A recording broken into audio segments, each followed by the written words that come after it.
دوستو صاحب رحمت پہ فدا جان کرو، آج سے ختم نبوت پہ فدا۔ اسلام دو چیزوں کا نام ہے، رب کعبہ کی قسم اس روح زمین میں دین اسلام سے پاکیزہ اور آسان دین کوئی نہیں۔ دین اسلام نام ہے دو چیزوں کا، اگر وہ دونوں چیزیں ہماری زندگی میں آ جائیں تو سمجھ لینا ہم اس دنیا میں بھی کامیاب ہیں اور آخرت میں بھی کامیاب ہیں۔ رب العالمین نے کلام مقدس میں ارشاد فرمایا، ان اللہ لمع المحسنین، اللہ تبارک و تعالی کی مدد اور اللہ کی نصرت ہمارے ساتھ ہوگی۔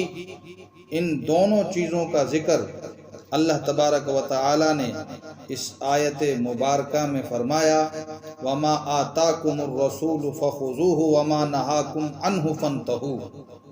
پہلی چیز جو ارشاد فرمائی، جن چیزوں کے کرنے کا حکم اللہ کے حبیب جناب محمد الرسول اللہ صلی اللہ علیہ وسلم کریں انہیں کرو۔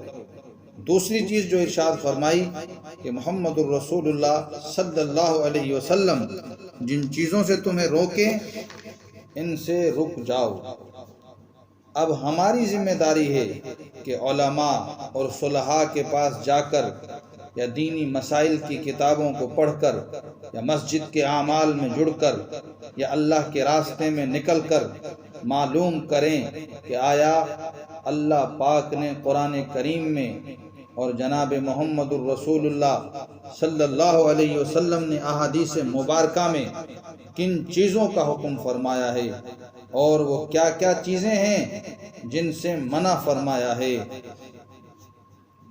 میرے دوستو، جب زلیخا نے حضرت یوسف علیہ السلام کو بہانے سے محل کے اندر لے گئیں، اس محل کے آگے پیچھے 7 دروازے تھے، ہر ایک دروازے پر مضبوط تالا لگا ہوا تھا۔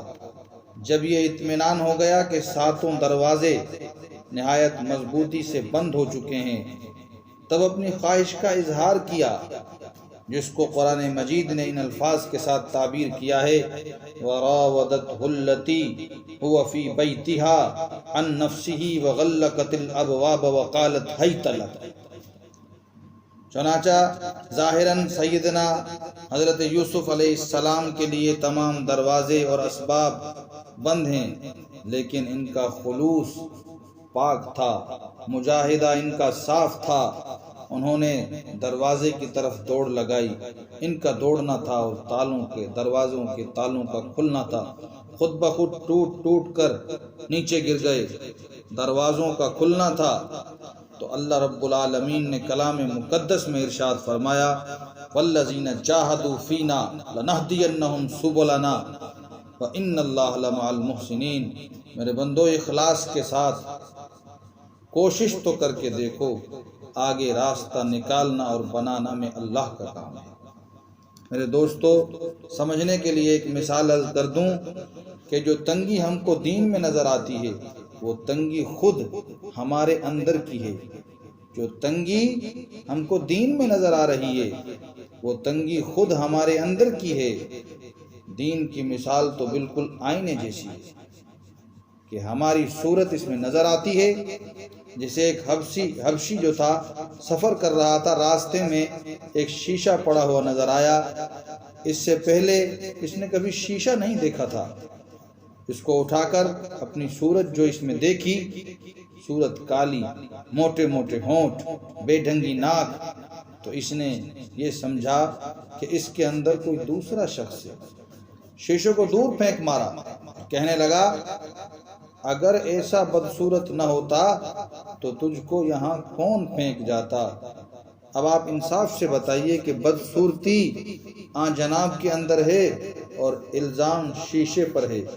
اسی طرح میرے دوستو، تنگی تو ہمارے اپنے اندر ہے اور الزام دین اسلام پر ڈالتے جا رہے ہیں، الزام دین اسلام پہ دے ڈالتے ہیں۔ تنگی ہمارے اندر ہے اور الزام دین اسلام پر۔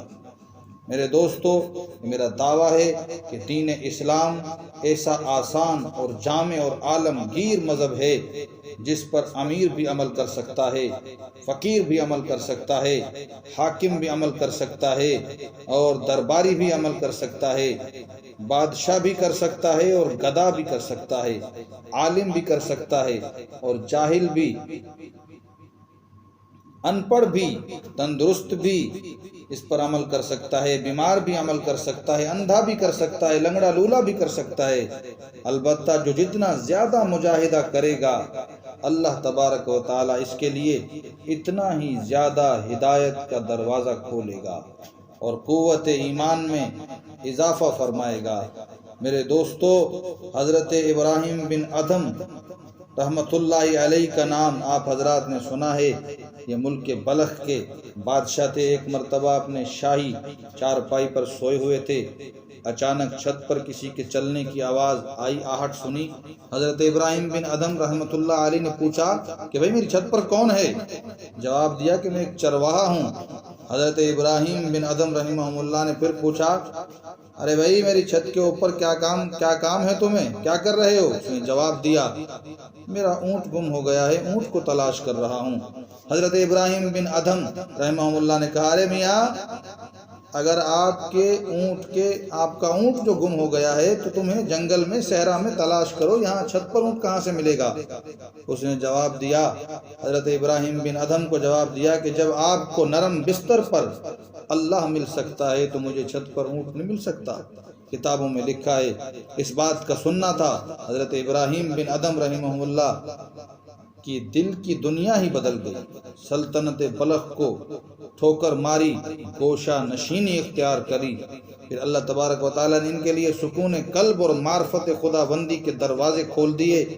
آسمان سے کھانا اترا، حتیٰ کہ جانوروں اور مچھلیوں پر بھی حکمرانی عطا فرمائی۔